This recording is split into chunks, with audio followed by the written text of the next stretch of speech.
Matt Sekeres, Blake Price, Sekeres and Price, a special S&P Presents Twitter Spaces emergency show here.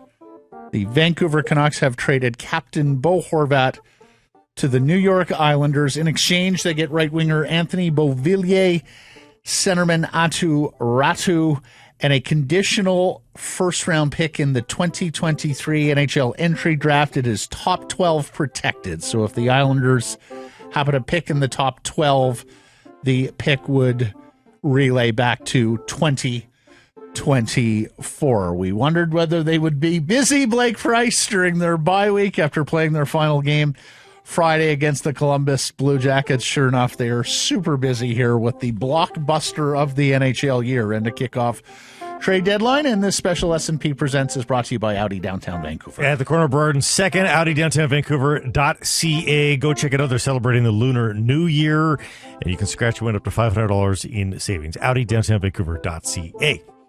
Your initial thoughts and impressions, my friend? Fine. I don't think this is a massive, towering home run shot for the Vancouver Canucks. I think, if they can find a way to get the Islanders with the 13th pick overall, just outside of the condition, that would be fabulous for the Vancouver Canucks. I don't know that do I have the patience? I probably should have the patience for this to be kicked to a non-protected 2024 pick. Yep. But I think the Canuck Nation would rather get this rebuild started a little bit sooner and have a high pick in 2023 in what is projected to be a very strong draft. So that part's good. I like Aatu. Who's a scratch and win. He's got some high. His ceiling is high. His floor is low. So he's one of those. And Beauvillier, I'm not sure I see a fit. So I do wonder if there's value with him headed towards unrestricted free agency in just over a year's time, if there's value in him being flipped here at the trade deadline, and if there would be a market for him in the immediate. And they've got a month to try and make that happen. Sekeres and Price, a special S&P Presents emergency Twitter Spaces and podcast here. The Vancouver Canucks have traded Captain Bo Horvat to the New York Islanders for 3 pieces: winger Anthony Beauvillier, an NHL veteran, center Aatu, who is a prospect, and a 2023 first-round pick that is top 12 protected. So if it happens to fall in the top 12, the Canucks will receive the Islanders 2024 first-round selection. Of course, the Canucks want that pick in 2013. It is viewed as a loaded draft class. More on that later in the program. A couple of bits of trivia and history here. Number one, we're about a week away from the 25th anniversary of Captain Trevor Linden being traded, or one-time Captain Trevor Linden being traded to the New York Islanders from the Vancouver Canucks. A little bit of history repeating itself. We had seen that in the past, right, with Roberto Luongo and some of the trading with Florida over the years. And also, we won't have to wait long to see Bo Horvat face his old mates now. Yeah. February 9th, the third game coming out of this bye week and all-star break for the Vancouver Canucks. Canucks at the New York Islanders. It's the second of a back-to-back, and I would suspect that Bo Horvat will be up for that game, as will Anthony Beauvillier, who has been a longtime contributor to the New York Islanders. So let's start drilling down on the return here a little bit, Blake. And starting with Anthony Beauvillier, he a one-time first-round pick himself, the 28th overall selection in the 2015 draft out of the Shawinigan program in the Quebec Major Junior Hockey League. He's a right winger, a left-shooting right winger, who has 9 goals, 11 assists, 20 points in 49 games this year. This is not a particularly good year for Anthony Beauvillier. He is under contract for one more year after this one at $4.15 million, and that is exactly cash in hand, what he makes this year and what he makes next year before being an unrestricted free agent in the summer of 2024. He's 25. He'll play the rest of this year at age 25, unless the Islanders happen to make the Stanley Cup, in which case he'll be 26 years old, 5'11", 180 pounds. Career high of 39 points. That was established in the 2019-20 season in just 68 games. So that was the pandemic-shortened year, Blake. He was on a really good pace for the pandemic-shortened year, was looking to crack 40 for the first time. And his actual high in goals came in his sophomore year, 2017-2018, where he scored 21 in 71 games. The point totals for Beauvillier have fluctuated. I mean, right now it's 20 through 49, but I suspect he'll eclipse what was the career low of 24 in his rookie year, all the way up to 39. So I think we have an established middle six, third line winger here. Although with this caveat, he has performed quite nicely in the playoffs. 15 goals, 29 points in 49 games in the Stanley Cup playoffs over the course of his career. Played down the middle in junior, but has been used a lot on the wing in the National Hockey League, obviously. But you know, he's a nice player. He's depth. He's got some pugnacity for a guy who's a little bit undersized. But you know, I don't know that I see a fit here for the Vancouver Canucks necessarily. Well, the first thing we both looked at each other and said, now he is in the right age group based on what Jim Rutherford said. Yeah.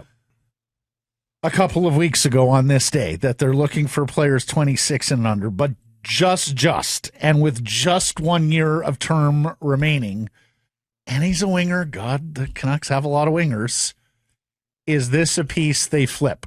If not immediately here before the March 3rd trade deadline, then this summer, or even next year at the deadline. He's got 49 career playoff games. Like, that could be handy for a team headed towards the postseason. That might be the most attractive part about the player. Yeah, it might be. And there's been times where he's played on the top line alongside Matthew Barzal. He's got the speed to keep up with it. Like, you know, he's interesting as a real cherry on top kind of piece. You'd have to be pretty rich in terms of cap space, because he's not super cheap at over $4 million on the cap for the year, and you'd have to be pretty rich in the lineup, because you're not going to turn to him to make a difference for your team. But as seasoning, think of this guy as what the Canucks saw in a Chris Higgins sort of thing down the stretch and back in 2011. You know, that kind of acquisition for a team. I think that, you know, that could be handy. Again, with all that playoff experience and all of it recently, you're not going to find many 25-year-olds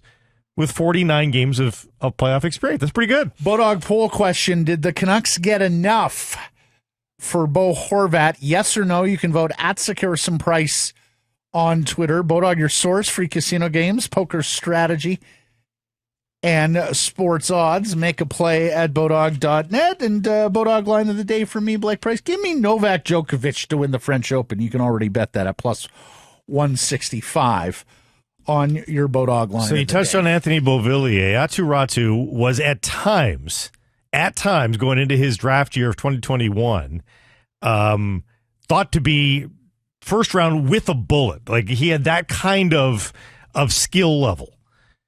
But he was a very well-regarded prospect. Yeah. In fact, if you go back to like age 16 or so, people thought this would be the next great Finnish skater. There were some questions about just motivation, and you know, it ultimately deflated him, and he went all the way down to 52nd overall. Yep, and was well worth a swing at 50. Perfect, yeah. 2 overall. Let's get some of the skinny on Raty. He's 20. He'll be 21 in November, so he'll play the rest of the year at age 20. He's a left shot, big centerman, 6'2", $188.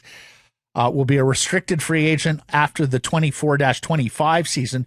So this is a club-controlled player, and prior to hearing from Patrick Alvin or any member of the Vancouver Canucks, you would have to think this is a player that they figure will be part of the Bo Horvat replacement down center ice for the Vancouver Canucks. He's got 2 goals in 12 NHL games. In fact, he was just sent down yesterday to the AHL affiliate for the Islanders. They boatloaded a bunch of players down there to get them playing time over the course of the NHL by an all-star game. In fact, he scored a second goal against the Vancouver Canucks, Blake, in the game they played a little earlier. He's earlier in the season. He's 7 goals, 8 assists, 15 points in 27 AHL games. Yeah, that goal came on January 3rd as the Islanders And to put that in perspective, Vancouver 6-2. He's not too much older than a Danila Klimovich. Like, there are very few 20-year-olds in the American Hockey League, and so those aren't bad numbers for a 20-year-old. And then the first round pick, as mentioned, top 12 protected. The Canucks are hoping they get it this year. If not, it will be unprotected in the 2024 draft. I've got a quickie scouting report on Aatu from our buddy Cam Robinson, who's a Sekeres and Price contributor, the director of film scouting at Elite Prospects, and Cam has been our draft insider for the last couple of years. Cam says, not the smartest player. Skating is an issue. Nice hands, heavy shot, and a good passer. And so you wonder whether they can work on the hockey IQ and on the skating. Hey, once upon a time, I heard skating was an issue for a Canucks prospect, and Bo Horvat turned that into anything but an issue. Let's spend a moment or two here on the captain, Blake. 621 regular season games and 23 more in the playoffs, so 644 games as a Vancouver Canuck. He eclipsed the 200 goal mark, 201, 420 regular season points. Didn't play a lot in the Stanley Cup playoffs, but in the 23 games he did play, of course, you remember his rookie year against the Calgary Flames, and then he was a beast with 10 goals in 17 games in the bubble playoffs, so 16 points in 23 postseason games for Bo Horvat. Look, a great Canuck. I think a Canuck that will one day get some consideration for the Ring of Honor, and rightfully so.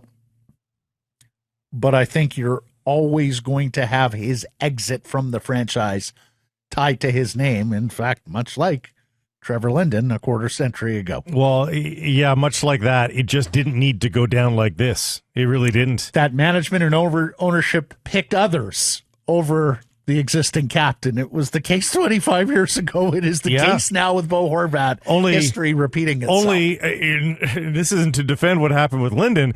They chose a guy that was perceived to be, at the time, one of the greatest leaders of all time to take his place. Now, we know, because hindsight is 2020, how that played out. But in this case, you're picking not one of the greatest leaders of all time. In fact, the Canucks chose JT Miller, a guy of concern in the room, to the point where they may have hired a coach specifically to deal with him, whilst jettisoning one of the best leaders in the National Hockey League and a true captain as you would draw it up in the lab. That was what Bo Horvat has been for the Vancouver Canucks. I see Cam Robinson has now tweeted a little more about Raty, a plus-rated shot. He's developed a more nuanced passing game, quick, dangerous hands. He's produced at the Liga and the AHL level, so the question for Raty is going to be, can you produce at the NHL level, or are you simply going to be more of a bottom six or a middle six player? But Cam didn't think he should fall as far as he did on draft day. Let's spend a minute on the New York Islanders here, Blake. You've just acquired a rental forward, and you're not on a playoff spot. This is obviously Lou Lamoriello saying we are making a bid for the Stanley Cup playoffs, and one would have to think they'd make a bid to re-sign Bo Horvat as well. The Islanders on 55 points. They're 2 back of Pittsburgh for the final playoff spot. In the East, they have played more games, too. I mean, Buffalo, Pittsburgh, a couple of teams in their orbit fighting, scratching for the final playoff spots, have several games in hand on the New York Islanders. And you also wonder, the Islanders being a destination, Blake, you also wonder, did Horvat's name come up last year at the draft when we heard so much of the Canucks connected to the Islanders? We thought it was JT Miller. We thought it involved that 13th overall pick of the New York Islanders, but you do wonder whether there were conversations that go back to last year at the draft between Lou Lamoriello, Jim Rutherford, and Patrick Allvin of the Vancouver Canucks. And I saw Lamoriello quoted as recently as this weekend saying, hey, it's my job to improve this hockey club. And look, trading Beauvillier and Raty for Bo Horvat has certainly improved that like he often club. does. Lou Lamoriello laying in the weeds. There was not a lot of smoke until I heard it for the first time today, really, some smoke about the New York Islanders being possibly involved and being quietly going through the business. And here they come out of the weeds and surprise everybody with this deal. They've got $67 million committed to the cap next year. Looking at their cap situation, they have absolutely no reason not to try to woo Bo Horvat here and get him signed going forward. They've got almost no free agents coming off the books of import, like an aging Zach Parise, Scott Mayfield on defense. Parker Witherspoon is a rather local boy, yeah, but an unnotable RFA. Like it's not going to cost them an arm and a leg to re-up him. Goaltending, they need to squirrel away some money for goaltending in the not too distant future for both Sorokin and a backup for him.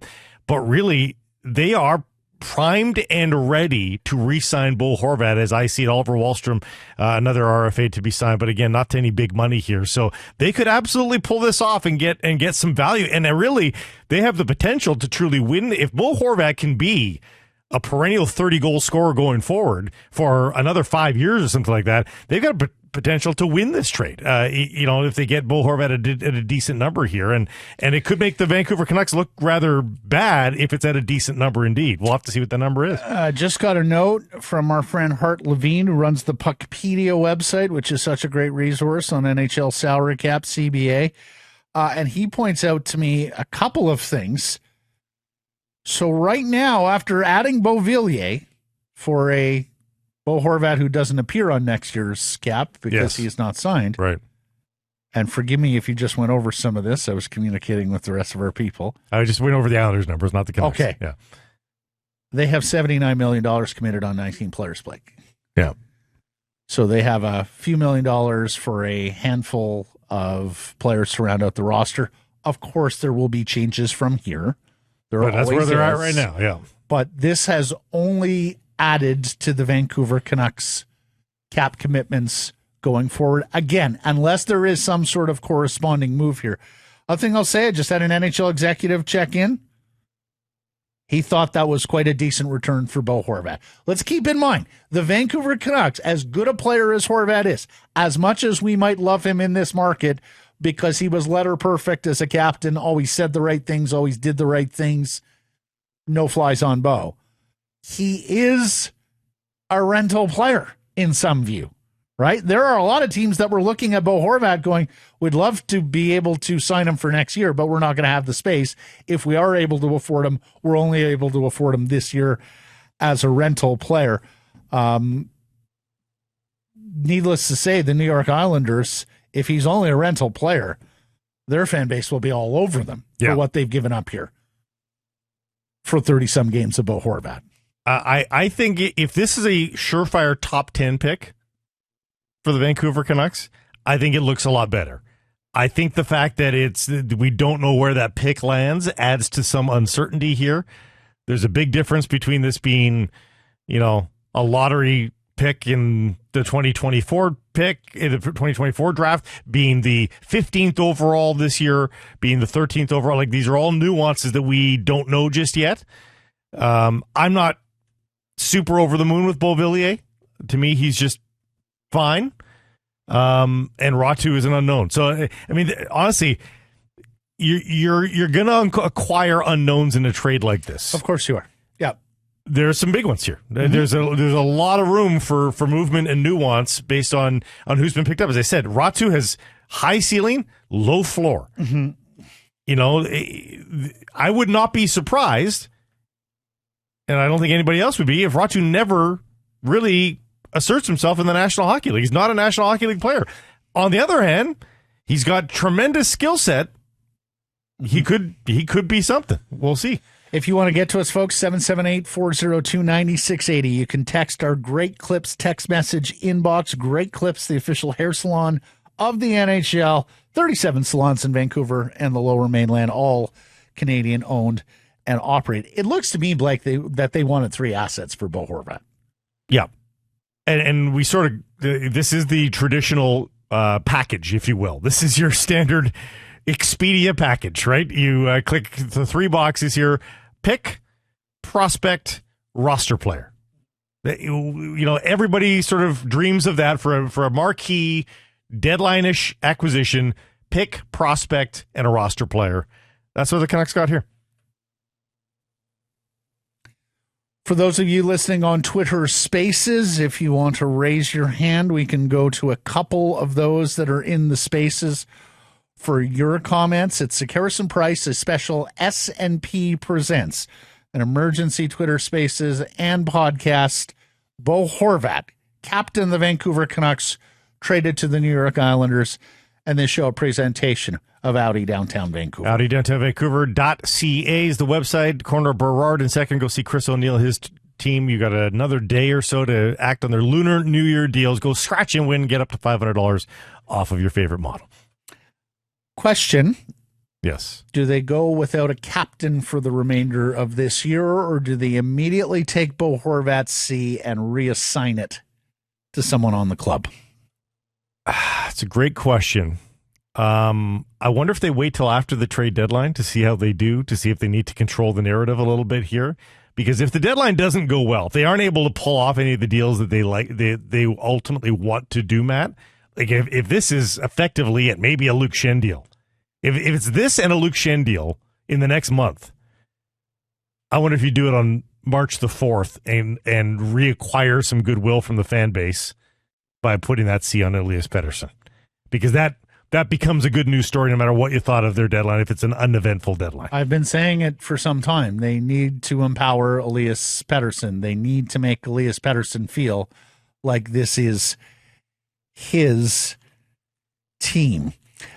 We have a hot take here from our friend Rick in Burnaby. Blake, Rick, the hot take master, says the Canucks mirror the Seahawks in making the playoffs next year and picking in the top 5 of the 24 draft with the Islanders pick. Yes, we talked about it during football season this year, that it was perfect for Seahawks fans.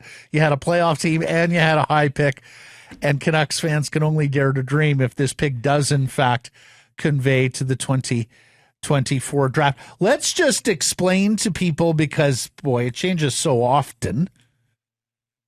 But the NHL draft lottery business that goes on these days for the 2023 entry draft. So first of all, right now, the New York Islanders could not pick first overall. Where they're slotted right now, just on the edges of the postseason. In fact, the best 5 teams who missed the postseason now have no capacity to draft first overall. The most the Islanders could move up with their pick is 10 places to 3rd overall. They also, and there's only a 2.6% chance of that. There's only a 1.7% chance of the Islanders pick moving up to 4th overall. Blake, there is a 90.7% chance that the Islanders pick is going to be the 13th overall selection of this lottery, and there's a 5% chance that it will be the 14th overall selection in this draft. So 9 in 10 times the Canucks are going to get the 13th pick. If they finish here. Yes. Of course, they're going to be banking on Bo Horvat giving them a big thrust in the standings, ultimately as far as the playoffs. But even if they don't make the playoffs but finish just out as the first wild card runner-up, of course, things will change beyond that. They're 1 point back of Buffalo for that first runner-up position, and they are just 2 points back of the second wildcard team, the Pittsburgh Penguins. They're 3 games above 500 right now. Can Bo Horvat affect them enough to get them to 8-10 games above 500 in the not-too-distant future? You have to think that's where Pittsburgh and Washington are headed right now.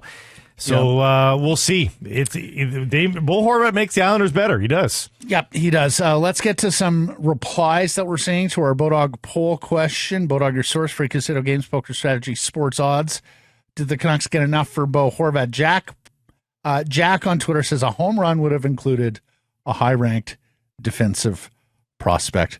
Blake, this is now another opportunity that has come and gone without the Vancouver Canucks addressing their defense needs. But first round pick last year on a winger, last year's trade deadline didn't do much to fix the defense long term, didn't do much to fix the defense long term in free agency, and now have traded your biggest trade chip because Kuzmenko's resigned and did not fix the defense long term. Well, we don't know that. That pick is a defenseman for all we know. Fair enough. And don't forget, by trading Horvat, you've now created probably an equal need at the NHL level in the centerman. And you get a centerman in this deal in Raty. So with Horvat out of the organization, you could argue that the center position is just as thin as the defense. There's nobody coming up the ranks that looks like a surefire National Hockey League defenseman. So you could argue that deserved attention just as much as defense. They tick the center box, and for all we know, they're going to tick the defense box with the draft pick as well. Again, this goes back to our original thought on Beauvillier. Like, is Beauvillier even a part of this? Can Beauvillier be flipped for a peripheral defenseman or have a deal sweetened with Beauvillier where you get a defenseman in that deal? Jeff says they got enough, just the wrong type of enough. More on that. This is where we're going. James, good deal for the Canucks. I like the flyer on Beauvillier. Only tied to him for next year if he doesn't work out. Of course, you're hoping he is going to work out here, or you're hoping at least you can flip him and get something decent in return. Tell us about our friend Jason Hominick. Folks, Jason Hominick is not the bank. Go to the bank, they'll do what's best for them. Have you ever heard of anything different from the big banks? Well, that's not who's looking out for you in this scenario. Jason Hominick's looking out for you. He's accountable. You can talk to him and get strategizing on what's next for you in your mortgage situation. Rates are going crazy right now, mostly going up, but now the banks, Bank of Canada, suggesting they'll take a pause. So what do you do? Maybe a short term now for 2 to 3 years, then a 5-year could be the strategy for you. But if you are locked in, you want to hedge your bets and take a 5-year right now, he can walk you through the scenarios in that case as well. Head to jason.mortgage. So the question being asked right now is, what are you hoping for the rest of the year here, Canucks fans? What do you hope? Are you cheering actively against the New York Islanders? Because that's a risky scenario here. If you cheer for the Islanders to tank here a little bit unexpectedly, despite their want to be better, well, they could be too bad and get into the actual lottery, 12 and up, and then the Canucks don't get that pick. It is a high wire act right now if you're the Vancouver Canucks fan, hoping for the best case scenario for that draft pick. Hope the Islanders are bad, but not so bad that they fall into the top 12, hoping they're good, but not too good that they make the playoffs and go on a run and force the Canucks to taking a 22nd, 24th overall pick if they make it a couple rounds deep in the National Hockey League playoffs. Big swing of possibilities here, and all of it's in play. I mean, it's all in play. Could you see the Islanders squeaking into the playoffs and winning a surprise playoff round? Yeah, I could see that with some great goaltending from Ilya Sorokin. That's absolutely on the menu for this team. And remember, this is a team that has some playoff experience here, going back only a couple of years. They've been through the wars. They know what it looks like. Could they surprise somebody? They absolutely could. And then the Canucks are picking in the 20s. So big swing of possibilities. Let's go to a couple of our listeners here. And this is on Twitter Spaces now. It'll be part of the Sekeres and Price podcast today. Let's go to Ray first. Ray's first up. Hey, Ray. Hi, Ray. We can't hear you if you can hear us. Go ahead. Hey, how you doing, guys? Good. Very well. No, I think, I hope you're having a good day. I mean, what a start to the All-Star weekend, eh? I think it's massive for the Canucks. I mean, they finally didn't re-sign a core piece. You know, they didn't double and triple down on this roster. I think going forward, it creates the opportunity to, take a step back next year, because the Canucks aren't going to be better without Horvat next year, right? You're not replacing Horvat next year. So to me, that's a massive win. I mean, if they get a 2024 unprotected first and they obviously take a step back, potentially trading Demko next year, I think you're looking at potentially 2 lottery picks in the same draft. I mean, obviously everything has to go right for these things to happen, but Dean and Rutherford and the front office finally did something that Canucks fan wanted. That's making a move that makes them better for the future. Obviously everything's a hope bet at this point, but to me, it's more than just, okay, now we have to fill that slot with Horvat, because you're not. That's going to take a few years, right? Mm-hmm. So, I mean, yeah. the cap space. Go ahead. Yeah, well, I was going to say, Ray, thanks for your comments, and you're right. This very much has the look of the sort of trade that rebuilders could get behind: a first round pick and a B level prospect, not to mention a ready made NHLer. It really kind of touches all bases for retoolers and rebuilder, so at least it can be viewed through that prism. And again, we'll see what happens with the pick, and we'll see what happens and how committed they are to Beauvillier. Let's go to our buddy Capspace Andy, who is also listening in and has his hand up. Andy, floor is yours, my friend. Blake, thanks for hopping on here, guys. My question or my comment for you is regarding the choice to use the Islanders. I mean, when you look at their prospect pool and where, fringe playoff team, I don't see the fit necessarily. Like, they don't have any defense prospects. So, well, I think the return in a vacuum is good for Horvat. It still doesn't address the team's biggest need. I'm just kind of confused if this was, you think, the Canucks' best offer on the table? Or... Yeah, well, they obviously feel so, Andy. They decided not to take this up to March 3rd. You wonder if the events of this past week, where Pat Morris, his agent, is in town, and they did not spend the time with Pat Morris that they spent with Dan Milstein and Andrei Kuzmenko. The fact that he was passed over for contract extensions by Kuzmenko, by Miller, despite being the captain. You wonder if they just felt like they no longer had a happy camper and needed to move sooner rather than later. I mean, Blake and I had a bit of a debate today for a video that I guess now will never see the light of day, Blake, between whether or not it's better to move early here and get the player to a situation where he can affect more games and theoretically return more because you're going to get him for a longer period of time, or whether you're better off squeezing those desperate GMs on deadline day and seeing if you can make a deal there. Of course, the Canucks also ran the risk of maybe he gets hurt, and what happens if he gets hurt. So Jim Rutherford is known as a guy who moves early on trade deadline. He is typically a buyer rather than a seller for his years in Pittsburgh and a little bit in Carolina. They have moved early here, and to a team, honestly, I think this trade is more curious from a New York Islanders point of view than a Vancouver Canucks point of view. On that front, Adam Herman, who covers the Islanders on the Bleacher Report, the Islanders are one of the oldest teams in the league, on the fringes of the playoff race, and have one of the worst prospect pools in the league. They will be going on a fourth straight season of no first-round pick and moved their top prospect for a rental. Incredible scenes. To the criticism that it's top 12 protected, he says, I don't feel exactly super confident about the odds of the Islanders finishing outside of the top 12 next season either. To the people that were telling him he'll be re-signed, don't worry. He says, doesn't exactly help the age and cap space issues as well. So it's always a good sign if you're the Canucks that Islanders fans aren't over the moon necessarily with this either, and you can understand for them, they do want to surround Matthew Barzal with some contemporaries, and Bo Horvat's not really that. He's got some years on a guy like Barzal. So, is it a perfect trade for them? Maybe not. Yeah. The other thing about the Islanders is, and I guess they're pretty good down the middle.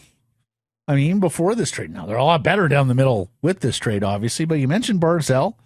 They have Pajot, who plays down the middle. They have some other guys who can fit in to center. Well, they have another number 53 in Casey Sekeres, too, so there's a little bit of drama there. Will Bo Horvat get to wear his 53, which he wears for very sentimental reasons? Yeah. But Sekeres has been there forever. Let's take one more listener here from our Twitter Spaces. This is Sports Faucet. This is Terry, if I'm not mistaken.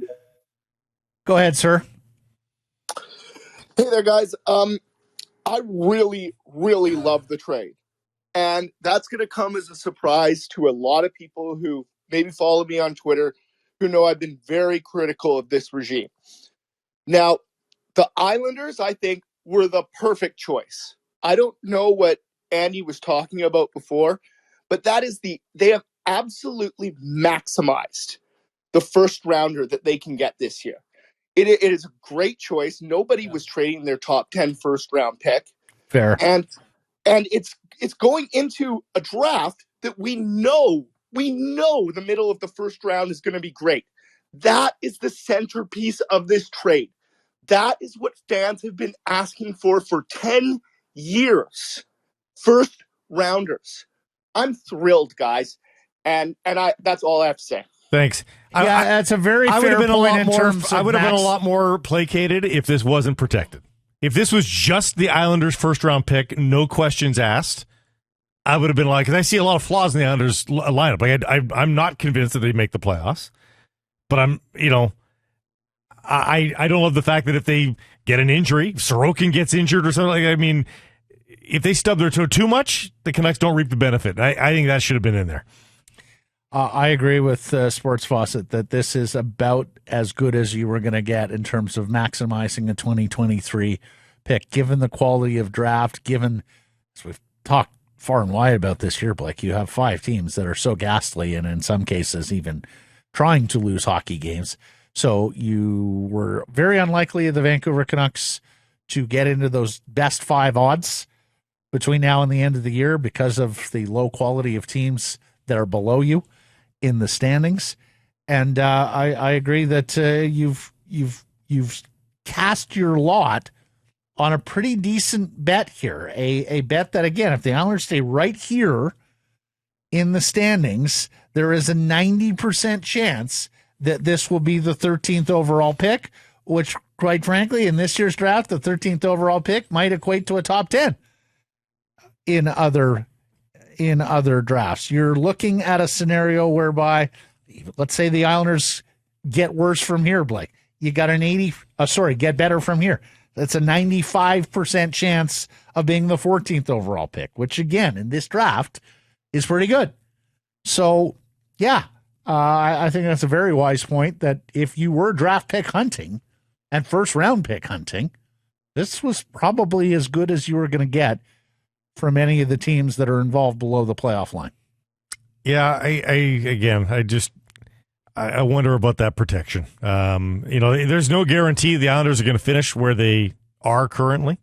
Again, they're only 1 point back of Buffalo, only 2 points back of Pittsburgh, only 3 points back of Washington, and they're also only 1 point up on the Florida Panthers. Like that is a tight race 1 through 5 in the wild card. Saying nothing of the Philadelphia Flyers, who have now worked their way into things 1 through 6 really in the wild card.